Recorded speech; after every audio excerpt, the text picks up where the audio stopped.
रामता घाटी में जिस भी सिंह के साथ खड़े हैं माननीय डीडीसी पार्षद आचार्य मोंगरे और सरपंच साहब हमारे पास साथ हैं और बाकी यहाँ पे बाकी लोग हैं, अर्चना जी हैं डायरेक्टर। देखिए, कभी कभी ये आश्चर्य होता है और बड़ी आश्चर्यजनक बात है, जैसे डीडीसी साहब ने कहा, बड़े हैरान होने वाली ये बात है कि 23 साल मुझे गजटेड ऑफिसर हो गए हैं। अर्चना जी को भी 20 साल गजटेड ऑफिसर हो गए हैं, दोनों हम डीडीओ आज की डेट में भी हैं। बड़े हैरान कर देने वाली बात है कि एक गवर्नमेंट का सरकारी इंस्टीट्यूशन और वहाँ पे सरकार का पक्का मुलाजिम ना हो, परमानेंट एम्प्लॉई ना हो, कितने आश्चर्य की बात है। आज से लगभग 35 साल पहले ये हॉस्पिटल बना था।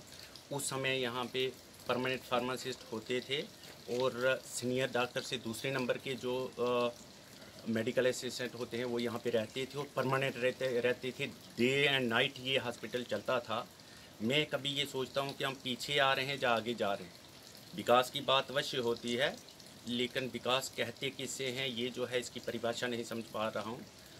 यहाँ पे इतनी दवाइयाँ आती थी, यहाँ पे इतना फर्स्ट एड का सामान आता था, यहाँ पे इतनी पट्टियाँ आती थी, यहाँ पे इतना कॉटन आता था, यहाँ पे इतनी अलमारियाँ आती थी, यहाँ पे इतने बेड आते थे, बेड के साथ जो है ऊपर कंबल आते थे, बहुत कुछ आता था, चादरें आती थी, क्या क्या नहीं आता था सरपंच साहब को पता है।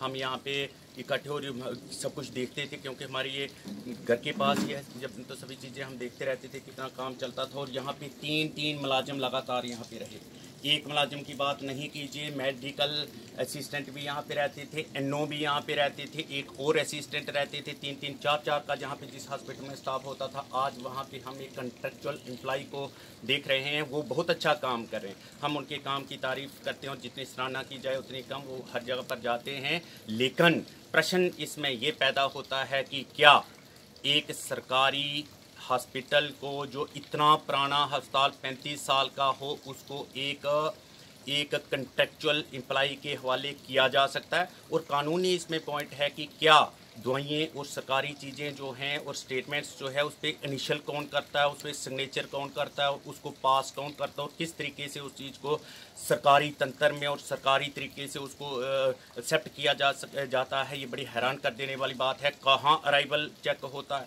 कौन हाज़िरी चेक करता है, कौन हाज़िरी लगाता है, कौन जो है रख रखाव का ध्यान रखता है, कौन सफाई का ध्यान रख रहा है, कौन दवाइयों को देख रहा है कि एक्सपायरी हो गई कि नहीं हो गई। ये बड़ी सारी बातें हैं जो सोचने वाली हो। और इतना ही नहीं, मैं जोड़ना चाहूँगा, क्योंकि ये हमारे अंदर की बात है। मैं कोई मीडिया को ये इंटरव्यू नहीं देने जा रहा हूँ और ना किसी को बता रहा हूँ, अंदर की बात है। और हमारे ये छोटे भाई हैं डीडीसी पार्षद, और सरपंच साहब तो मेरे सके ही भाई हैं, और अर्चना जी तो मेरी बेटर हाफ हैं। हम आपस में बात कर रहे हैं कि एक सोचने वाली बात है कि जिस स्कूल से मैं पढ़कर, और मैं आपको ये बताना चाहूँगा कि इस स्कूल से मैं पढ़कर उस वक्त पीएलबी में टॉप करता था। मैं हर क्लास में पीएलबी में टॉप किया, और इस स्कूल से पढ़ कर के नालिनी का स्कूल प्राइमरी स्कूल हुआ करता था। सरपंच साहब यहाँ पे पढ़े, बहुत से लोग और भी पढ़े जो बहुत दूर दूर तक ये यहाँ पे लगातार हेडमास्टर हुआ करता था। और इस हॉस्पिटल इस स्कूल में बहुत पूरा स्टाफ हुआ करता था। इसी में ही नहीं, गलियोत स्कूल में, अपर गलियोत में, जितने भी स्कूल हैं सब स्कूलों में हेडमास्टर हुआ करते थे। बड़ा अफसोस होता है मुझे ये जान करके कि जिस स्कूल में मैं पढ़ा था उस स्कूल में RET वाला पिछले 10 सालों से जो है हेडमास्टर हैं, बहुत अच्छा काम कर रहे हैं, मैं उनकी तारीफ करता हूं। लेकिन अफसोस इस चीज़ का होता है कि क्या इनके पास मास्टर रैंक के अध्यापकों की कमी है। क्यों नहीं मास्टर रैंक का अध्यापक जो है वहाँ पे हेडमास्टर रखा जाए।